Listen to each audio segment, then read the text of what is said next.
Hello friends, I hope दोस्तों आप लोग अच्छे होंगे। दोस्तों तो आज हम लोग भारतीय संविधान की अनुसूचियों के बारे में जानेंगे। तो बने रहे वीडियो के अंत तक। मैं हूं आपका दोस्त संतोष कुमार, आपका आपके चैनल एजुकेशन प्लेस 0.1 पे बहुत बहुत स्वागत करता हूं। दोस्तों सबसे पहले तो हम डीप से पढ़ेंगे और फिर इनसे क्वेश्चन सॉल्व करेंगे, ठीक है। तो आपको आसानी से समझ में आ जाएगा कौन सा क्वेश्चन किस अनुसूची से बन रहा है। दोस्तों अगर आप वीडियो के अंत तक बन गए तो मैं गारंटी देता हूँ कि आज के बाद आपको अनुसूची से कोई भी प्रश्न बनेगा एग्जाम में तो वो आपका नहीं छूटेगा। तो चलिए दोस्तों, ज्यादा न समय लेते हुए वीडियो को स्टार्ट करते हैं। सबसे पहले देख रहे हैं दोस्तों कि हमारे संविधान में आपको पता होना चाहिए कि कितनी अनुसूचियां हैं। दोस्तों तो हमारे संविधान में हमको पता है कि 12 अनुसूचियां है, ठीक है। अब पहली अनुसूची क्या कहती है दोस्तों, हमारे भारत में जितने भी क्या हमारा भारतीय संघ है, मतलब केंद्र सरकार है, राज्य है और हमारी संघ शासित क्षेत्र है, मतलब कि हमारे केंद्र शासित क्षेत्र है, इन्हीं के बारे में दोस्तों हमारी प्रथम अनुसूची में यह उल्लेख किया गया है, ठीक है।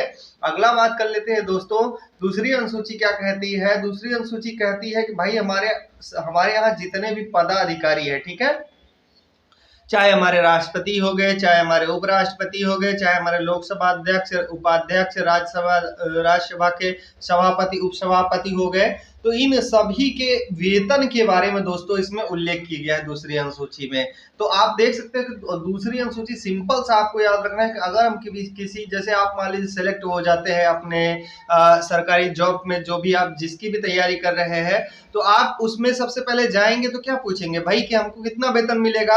आप पे ग्रेड देखते हैं कि कितना ग्रेड मिलता है, तो उसी का उल्लेख दोस्तों हमारी दूसरी अनुसूची में किया गया, क्योंकि दूसरी और तीसरी अनुसूची को लेकर के बड़ी कंफ्यूजन होती है।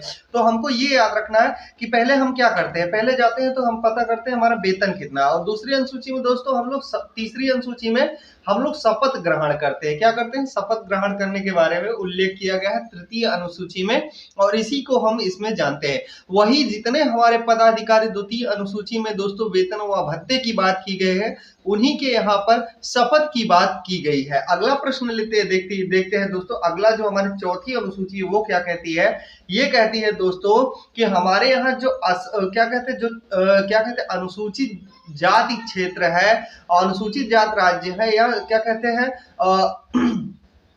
अनुसूचित कह रहा है कि सॉरी, हमारी इस अनुसूची में क्या कहा गया है दोस्तों, जो हमारी चौथी अनुसूची है इसमें कहा गया है कि संघीय क्षेत्रों, जितने भी हमारे संघ शासित क्षेत्र हैं और हमारे राज्य है, उन सभी में जो राज्यसभा में सीटें हैं उन्हीं के बंटवारे की बात की गई है दोस्तों, ठीक है। तो चौथी अनुसूची में तो हमारी राज्यसभा में सीटों के बंटवारे की बात की गई है। और पांचवी अनुसूची की बात कर ले तो दोस्तों इसमें कहा गया है जहां जहां पर क्या है, हमारे जहां पर अनुसूचित जाति है, अनुसूचित जनजाति है, इन्हीं के प्रशासन व नियंत्रण के बारे में इसमें पांचवी अनुसूची में उल्लेख किया गया है दोस्तों। तो छठी अनुसूची लेते हैं दोस्तों, उसमें क्या कहा गया है आपको बताते हैं। तो इसमें देखिए दोस्तों, पांचवी अनुसूची में तो हमारा कहा गया है कि अनुसूचित जाति एवं जनजाति क्षेत्रों के प्रशासन नियंत्रण के बारे में सेम यही चीज है, सिर्फ हम पूर्वोत्तर भारत की तरफ चले जाते हैं और कहते हैं कि असम, त्रिपुरा और मेघालय एवं मिजोरम, इन राज्यों में दोस्तों यहाँ के जो प्रशासन है इसी के बारे में इस छठी अनुसूची में उल्लेख किया गया है। आइए दोस्तों सातवीं अनुसूची को लेते हैं। दोस्तों इसमें तीन प्रकार की अनुसूचियों की व्याख्या की गई है। एक तो संघ सूची है, दूसरी राज्य सूची है और तीसरी आपकी समवर्ती सूची है। दोस्तों आपको यहाँ पे याद रखना है कि संघ सूची में कार्य करने के लिए जो आपको विषय दिए गए हैं वो 100 विषय है, राज्य सूची में दोस्तों 61 विषय है और आपकी समवर्ती सूची में यहाँ पर आपको 52 विषय दिए गए हैं, ठीक है। तो दोस्तों हमको ये याद रखना है यहाँ पे जो हमारी संघ सूची है, ये संघ सरकार जो होती है वो राज्य सूची में भी कानून बना सकती है और समवर्ती सूची में भी कानून बना सकती है, और जो राज्य सूची है ये सिर्फ समवर्ती सूची में कानून बना सकती है, ठीक है। आपको ये बातें याद रखनी है, लेकिन ना ही तो राज्य सूची और ना ही तो समवर्ती सूची संघ सूची में कोई भी कानून या नियम नहीं बना सकती है। आपको ये बात याद रखनी है दोस्तों। अगला बात कर लेते हैं दोस्तों, जो 8वीं अनुसूची है इसमें 22 भाषाओं की उल्लेख किया गया है और जब संविधान बना था तो इसमें 14 ही भाषाएं थी। 21वें संविधान संशोधन के द्वारा जो 1967 में हुआ था उसमें आपकी सिंधी भाषा को जोड़ा गया था दोस्तों। और बात कर ली जाए बात कर ली जाए दोस्तों, जो हमारी भाषा है कोंकणी है, मणिपुरी है और नेपाली है दोस्तों। इसको ना हमारा 71वां संविधान संशोधन किया गया था, जो कि कब किया गया था, तो 1992 में किया गया था। और इसके तहत 3 भाषाएं जोड़ी गई थी, कोंकणी, मणिपुरी एवं नेपाली को जोड़ा गया था दोस्तों। अगला जो हमारा भाषा थी वो 4 भाषाओं को जोड़ा गया था 8वीं अनुसूची में, और 2003 में किया गया था 92वां संविधान संशोधन। और इसके तहत दोस्तों बोडो, डोंगरी, मैथिली और संथाली भाषा को जोड़ा गया था दोस्तों। ठीक है, तो कौन कौन सी भाषा को जोड़ा गया था दोस्तों? बोडो, डोंगरी और मैथिली और संथाली भाषा को जोड़ा गया था। आगे बात कर लेते हैं दोस्तों, जो हमारी 9वीं अनुसूची है, इसमें दोस्तों कहा गया है, कह रहा है कि संविधान संशोधन अधिनियम 1951 के तहत इसे क्या कहते हैं, जब हमारा इसमें क्या कहते हैं दोस्तों, जो हमारा प्रथम संविधान संशोधन हुआ था 1951 में, ठीक है, इसको जोड़ा गया था दोस्तों। प्रथम संविधान संशोधन के तहत 9वीं अनुसूची को अब कब जोड़ा गया था, तो 1951 में जोड़ा गया था। और इसके अंतर्गत दोस्तों राज्य द्वारा संपत्ति के अधिग्रहण की विधियों का उल्लेख किया गया है। ठीक है, तो यहाँ पे दोस्तों संपत्ति के अधिग्रहण का उल्लेख किया गया है, जैसा कि आप आपके स्क्रीन पर ये देखें, यहाँ पे दिया हुआ है। ठीक है, तो दोस्तों अगली बात कर लेते हैं अगले प्रश्न की। तो देख लेते हैं अगला जो हमारी 10वीं अनुसूची है वो क्या कहती है दोस्तों। आपको याद रखना ये अनुसूची बहुत ही महत्वपूर्ण है, कई बार एग्जाम्स में डायरेक्ट पूछी जा चुकी है। सीधा आपको यहाँ याद रखना है कि निम्नलिखित में से किस अनुसूची में दल बदल संबंधित प्रावधान किए गए हैं, तो वो 10वीं अनुसूची में किया गया। और इस अनुसूची को दोस्तों 52वें संविधान संशोधन 1985 में जोड़ा गया था। अगला बात कर लेते हैं दोस्तों, जो 11वीं अनुसूची है दोस्तों, इसको 73वें संविधान संशोधन के तहत जोड़ा गया था।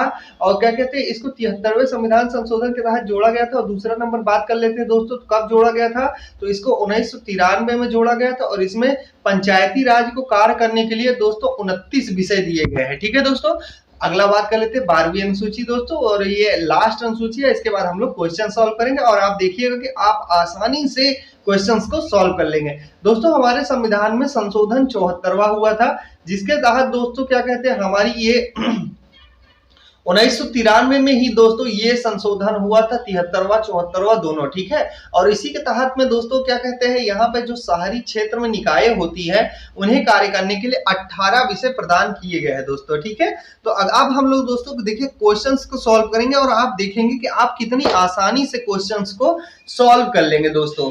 तो चलिए दोस्तों क्वेश्चंस को सॉल्व करते हैं। देखिए सबसे पहले है कि कह रहा किस अनुसूची में भारत के पदाधिकारियों के वेतन के बारे में बात की गई है। तो दोस्तों हमने तो पढ़ा था पहली अनुसूची में कि भारतीय जितने हमारे संघ एवं राज्य और केंद्र शासित प्रदेशों के बारे में उल्लेख किया गया था। और उसमें के बाद हम क्या करते हैं, किसी भी ऑफिस में जाते हैं तो सबसे पहले हम क्या बात करते हैं कि हमें वेतन कितना मिलेगा, भाई हमारा सैलरी कितनी होगी, पे ग्रेड कितना होगा। तो उसकी व्याख्या किस अनुसूची में की गई थी दोस्तों, दूसरी अनुसूची में। चलिए देखते हैं दोस्तों अगला प्रश्न। तो देखिए दोस्तों ध्यान से देखिएगा, कह रहा किस अनुसूची में मेघालय, असम, त्रिपुरा और मिजोरम के प्रशासन के बारे में बात किया गया था।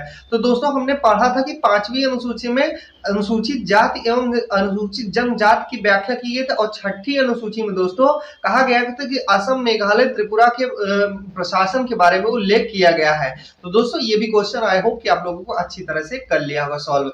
अगली बात करते हैं दोस्तों, कह रहा है किस अनुसूची में दल बदल संबंधी प्रावधान है। तो अभी मैंने बताया था कि दोस्तों प्रथम संविधान संशोधन 1951 के तहत में हमारी 10वीं अनुसूची जोड़ी गई थी। और इसी में दोस्तों क्या कहते हैं, हमारे 10वीं अनुसूची में ही दोस्तों दल बदल संबंधी प्रावधान दिए गए हैं। अगले क्वेश्चन की बात कर लेते हैं दोस्तों, ध्यान से देखिएगा, चौथा अनुसूची है। तो ये चौथा प्रश्न है, कह रहा है कि निम्नलिखित में से किस अनुसूची पंचायती राज को कार्य करने के लिए 29 विषय प्रदान किए गए।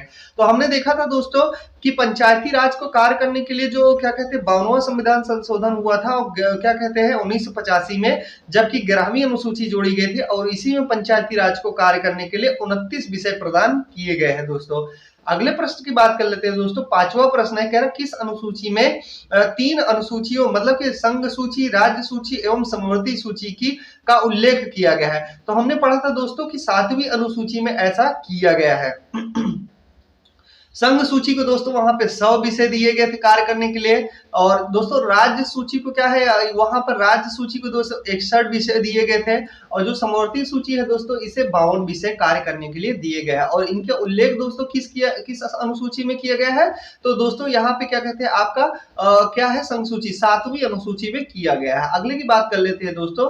यहाँ देखिए छठा प्रश्न है, कह रहा है भारतीय संविधान की किस अनुसूची में भारतीय पदाधिकारियों के शपथ का प्रावधान। तो हमने पढ़ा था दोस्तों, किसी भी ऑफिस में जाएंगे, किसी भी सरकारी नौकरी में अगर हम जाते हैं तो वहां पता करते हैं कि इसकी पे ग्रेड कितना है। और दूसरा क्या करते हैं दोस्तों, हम लोग शपथ ग्रहण करते हैं। तो जब हम पहले दूसरी अनुसूची में दोस्तों हमने वेतन की बात की, तो तीसरी अनुसूची में तो हम लोग पढ़ेंगे ना शपथ की बात। तो दोस्तों यहाँ आई होप कि आप लोगों को समझ में आसानी से आ गया होगा। चलिए दोस्तों लेते हैं 7वां प्रश्न, जो कि आपके स्क्रीन पर है। ध्यान से देखिए क्या कह रहा है। कह रहा है दोस्तों, किस अनुसूची में अनुसूचित जाति और अनुसूचित जनजातियों के प्रशासन व नियंत्रण की बात की गई है। अभी हमने दोस्तों पढ़ा था कि यहाँ पे देखिए दोस्तों, ऑप्शन में नहीं है, तो यहाँ पे 5वीं अनुसूची हो जाए, क्योंकि 6ठी अनुसूची में दोस्तों कहा गया असम, मेघालय, त्रिपुरा के बारे में। और 5वीं अनुसूची में कहा गया है कि अनुसूचित जनजाति एवं अनुसूचित जाति के बारे में प्रशासन एवं नियंत्रण के बारे में उल्लेख किया गया है दोस्तों। अगले प्रश्न की बात करते हैं दोस्तों, जो 8वां प्रश्न है, ये रहा आपके स्क्रीन पर। ध्यान से देखिएगा। कह रहा कि सिंधी को किस संविधान संशोधन के तहत 8वीं अनुसूची में जोड़ा गया था। तो दोस्तों यहाँ ऑप्शन में नहीं है, तो यहाँ आप दोस्तों कर लीजिएगा क्या कहते हैं 21वें संविधान संशोधन के तहत। तो 21वां संविधान संशोधन जो हुआ था दोस्तों 1967 में। कब हुआ था दोस्तों? 1967 में हुआ था। और इसी के तहत में हमारा क्या कहते हैं, हमारा दोस्तों ये 8वीं अनुसूची में सिंधी भाषा को जोड़ा गया था। अगले की बात करते हैं दोस्तों, तो यहाँ देख सकते हैं 9वां प्रश्न है, क्या कह रहा है, 11वीं अनुसूची को किस संविधान संशोधन के तहत जोड़ा गया था। अभी हमने पढ़ा था कि 73वें संविधान संशोधन के तहत 11वीं अनुसूची को, और 74वें संविधान संशोधन के तहत में दोस्तों 12वीं अनुसूची को जोड़ा गया था। आगे बात